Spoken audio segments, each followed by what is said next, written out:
kokku on võetud 3 teadma elamise üleval. Ja siin töötasin majandusmõttesõitsma töökohtadel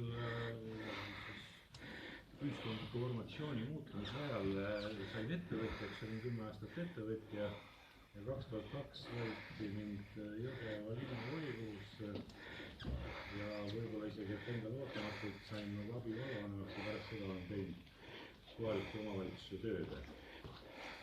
Jõgeva abi linnapeana liitsin kokku 8 aastat linnapeana, 2,5–3 aastat ja kui mind Jõgeval pole usaldatud, siis ma olen olnud Laeva vallavanem 2 korral aasta ja olen seda ka praegu.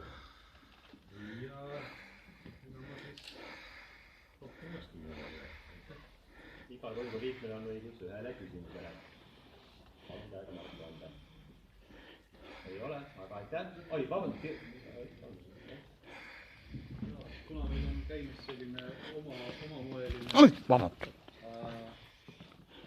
tööle võtmise protsess, siis see, mida me kuulsime, oli elulugu, aga ma küsin ka motivatsiooni ja visiooni kohta.